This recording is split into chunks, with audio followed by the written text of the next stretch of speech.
One percenters, welcome back. Coach Tommy thinking basketball. They had a thumbnail: JOKIC, stoppers, Embiid, and PJ Tucker on the thumbnail. Is this the way to stop Nikola Jokic? I did the teaching tape. I have a very strange feeling we're going to be saying the same stuff. Get a small guy underneath Joker, inhibit his ability to dribble. Battle of Titans in Philadelphia, and Joel Embiid outplayed Nikola Jokic to propel the red-hot 76ers to their 7th victory Running through in the a pass. row. But the most intriguing part of this game to me was a tactical adjustment that actually took Embiid off of Jokic. But the key part of this play takes place back on the other end. As Tobias Harris's shot goes up, watch Embiid battle Jokic for the rebound. And when the ball is tipped, Joker just takes off, completely leaving Embiid in the dust. Talk about the first four. What are your first four steps in transition? Right? Are you sprinting, walking, putting your head down, jogging? So, DeAnthony Melton, watch Embiid battle Jokic for the rebound. Look at every single player on their first four. Ball is okay, rebound right here at this point is secured. Aaron Gordon's already gone. James Harden's still looking at what's going on. Michael Porter, right, still looking at the ball. Everybody else already taken off. Tipped. Joker there, secured. James Harden is not turning around. Michael Porter Jr. hasn't even turned around. Tobias Harris. Look at Joker. Look at his sprint stance. KCP's battling a little bit with Joker. And their Embiid. Look at his posture. Completely leaving Embiid in the dust. Right, and you got these two guys backpedaling. So DeAnthony Melton's forced to match up with him. PJ Tucker sees this and tries to come over and switch, but he's a little too eager playing the pass, and it turns into an easy layup. Later in the first, off another missed shot, Jokic just saunters into the front court and drops a perfect dime to a cutting Bones Highland. And this was part of a typical Jokic sequence where he's up at the top of the key, diming up teammates who are cutting into an open paint. And that's the key thing to remember here. Embiid is pulled out of the paint as he guards Jokic up high, so no one is under the basket for Philadelphia, which allows Joker to just throw it into empty space. So is it because the paint is empty, or what I'm saying is that there's just no ball pressure? When I talk about quarterbacks and putting pressure on the quarterback, Joker is the quarterback. You have to put ball pressure on him to make his life a little harder. At the time, Doc Rivers and the 76ers said, why don't we put PJ Tucker on Jokic, switch Embiid over to Gordon, the Nuggets' weakest shooter, and let Joel roam? It's because Aaron Gordon is always in the dunker spot. It just naturally lets Embiid stay in the paint, guarding the dunker spot. In the paint. So on this screening action, there's an extra body for the 76ers just standing there, clogging up their lanes. Additionally, Tucker's really strong, so he's not that easy to back down. Embiid can come over and show a giant extra body. Tucker is strong, not compared to Joker. It's lower body, it's leverage. He's underneath his hips. Joker, I've said, doesn't play in his hips, so he plays tall. Body to deter Jokic. And when he spins back, he's kind of stuck, and it's a turnover. You don't see Joker flustered like that a lot, but this is a different scheme than he's used to seeing with Tucker. You see how Tucker's underneath his hips? Trying to get in his so Joker is not used to playing this low. Once you're playing this low, you're in a whole different ball game. How Joker should easily defeat this is with a jab and shoot over the top, just like how Dirk Nowitzki did. Embiid just parked under the basket, waiting to play on him, leaving. He should never sweep underneath. Gordon over. It should just be a high thing, turn around, back him down. Corner, and he rushed. This is easily a one-legged fade or spin to the baseline, right-handed, right hand, right foot, turn around jumper. This one a little. Even a right hook. And it's a short miss. Denver also likes to vacate that paint, so Gordon can look for post-ups against smaller players, here sealing DeAnthony Melton and drawing a foul. No ball pressure from Montrezl Harrell. Big first half, running their offense and attacking in transition. And this isn't an easy thing to guard.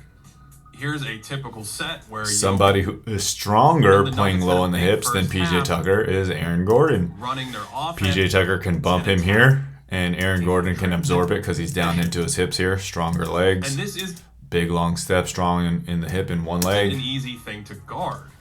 That's Here's easy for a Aaron typical Gordon. set where Jokic gets it at the top.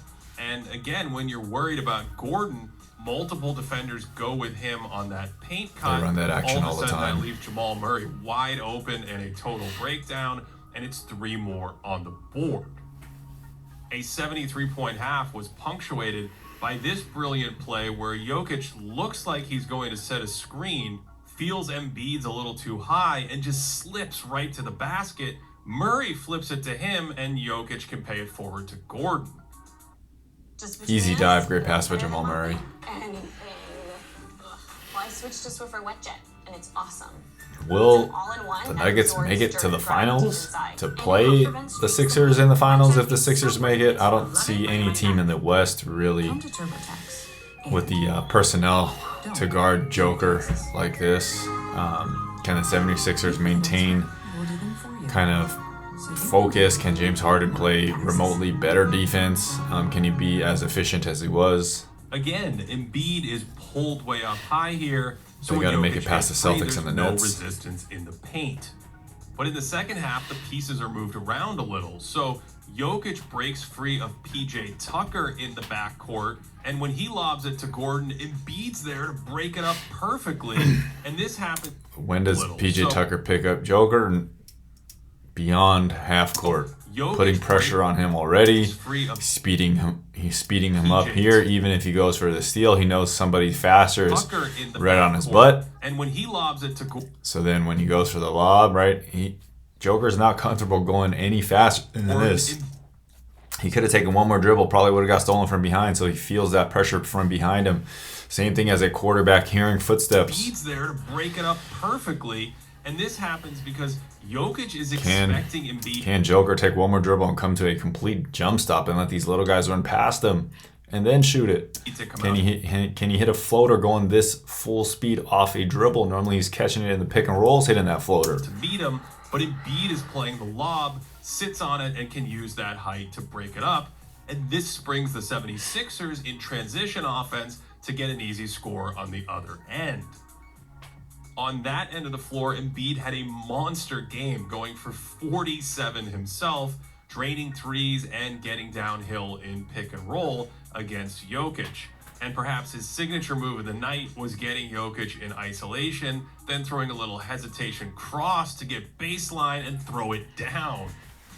I also really like this two-play sequence in the first half, where the 76ers are attacking Jokic in pick and roll. And this little thing up here, I've said it, right? This little video that suggested Joker is Embiid is a 30-pound wing, 300-pound wing. I've said it. Embiid is just a giant two-guard, whereas Joker is more of a center. Denver already has a passing center or playmaking point guard that's in a center's body, and then Embiid is a center or two guard in a center body. Third player over on that side to help. So when Harden turns the corner here, he's waiting for KCP to commit. That little hesitation not only freezes Jokic, who turned into a soccer goalie in this game, but it moves KCP out of the paint. Harden can attack and get all the way to the bucket. And a few minutes later, when they put him in the exact same action, KCP is ready to help. Jokic is up to slide with Harden. Harden waits for someone to commit, and right here, the Nuggets have this defended perfectly. That's not perfectly. Except Jokic and KCP go back to Embiid. Jeff Green forgets about the cutting George Niang. And oh my God, here, this is not defended perfectly because they shouldn't be triple teaming James Harden. They gotta know what they're gonna take away and what they're not gonna take away. Right now, they're taking away nothing. This defended. He can easily swing this to Maxey and then swing it to the corner for a wide open three. It can just move around. Or Maxey can rifle it in right to Niang right after. But Harden likes to hold it for a count, and he likes to make the assist himself. Perfectly. So he holds it. Except Jokic. Then he analyzes. And KCP. And then he picks it apart. But if you moved it quicker, you'd get the same thing. Jeff Green forgets about the cutting George Niang, and Harden finally sees it, and it's another layup. So in addition to his usual scoring presence in this game, Embiid created offense for Philadelphia with his gravity, and they successfully attacked Jokic in these kinds of... The exact opposite thing is happening here. Okay, Aaron Gordon doesn't put pressure on the ball. There's an empty middle. Okay, and then you get the back cut that Joker would normally give to Bones or any of the other guards. You got MPJ falling asleep. Philadelphia with his gravity. They successfully attacked Jokic in these kinds of actions for most of the game. MPJ has no chance. They're putting him on Harden. Offense for Philadelphia. He has no lateral ability to work through or navigate screens like this, so he just ends up trailing him every single time, just chasing him around like a little boy, chasing a string toy, like a little puppy dog. Kinds of actions for most of the game. But still, it was this defensive scheme with Tucker on Jokic that caught my eye. You see how deliberate this is, where Embiid is yelling for PJ to stay on Joker instead of matching up with another center, and Tucker gambled on this one, and Joker actually got a decent look. But for the most part, Tucker really held his own, and I have thought to change. Embiid just spying. You have to change how you guard Joker. So PJ Tucker never gives him an easy look. A hard catch, he misses it. Joker gets a steal. Here, is he just going to body him up? Is he going to take away his dribbles? Really right? Smacks the ball here. Threw off his rhythm and his comfort. Look how active his feet are. Super wide. For the cutters to get into. So all he needs to do is turn and shoot over him. This one is another turnover. No need to dribble, right? He puts it down and it comes up through the backside hip. Hands are too slow. Tucker gets his hands on the ball. Jokic has rhythm and his comfort, and there's no open paint. Right? What would Dirk Nowitzki do? Step through hard, right? For the cutter. Get that right leg in between PJ Tucker's legs. Use your hips, but Joker's not doing that, right? He's just using his weight. That's just using his weight. Look how tall he is. Right? Shouldn't even have dribbled. Should have used his weight. Pushed him back.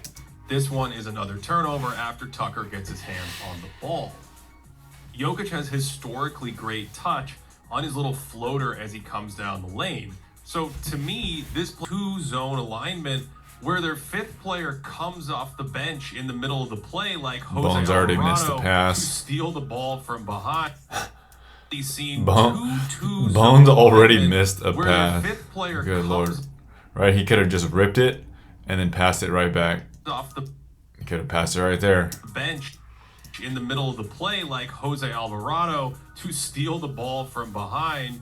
And even though that might have saved a layup pass, Bones is scared of attacking a giant 7-footer. So that's a technical foul. This is one of those games where if you look at the box score, it might look like Jokic had a great night, but for him, he was really flustered by Tucker's intensity on the ball. Him. And where if you look, way Philadelphia jacked. was able to jam up the paint with Embiid roaming off of him in the second half. I'm not sure what other Western Conference right here, teams you bring it back to the inside. PJ Tucker's waiting for it. With Embiid roaming off of so him when he swings it down to his hip, exposes it to PJ Tucker. PJ Tucker's used to guarding guards, so he knows all these moves. And guards are a lot faster at getting around him. Right here, exposes it there. Western Conference teams can implement this exact same defensive strategy, but credit Doc Rivers for this adjustment that led to PJ Tucker and Embiid really disrupting the Nuggets offense in the second half. Am I crediting Doc Rivers, who I think is a way overrated coach? Or do I give the credit to PJ Tucker probably going into the huddle and saying, I'm guarding Joker, Embiid, get off him, you're a bum, you're slow, you're lazy, I'll guard him. You worry about the scoring, I'll worry about stopping the back-to-back MVP. Players have a lot more agency than you think, man. Back and win their 18th game in 22 contests, and after giving up 73 points in the first half, this strategy held Denver and Nikola Jokic to just 46 points. You gotta have pride. I think the 76ers actually can beat the Nuggets if they were in a 7-game series. Will they ever meet in the finals? Probably unlikely. I don't think the Sixers are going to make it out of the East. They got to go up against the Bucks and the Celtics. Will the Nuggets make it out? Likely. Content this season on our. What do you guys think, man? Go watch my teaching tape before this one, the 76ers versus the Nuggets, and then let me know what you guys think. This is kind of crazy. As soon as I put that one out, I saw this one today, so Jokic stoppers. I mean, the blueprint is out. Get a small guy, like I said, underneath Joker to take away his dribbling, and then you have your big guy doing what big guy does, playing Aaron Gordon, guarding the dunker spot.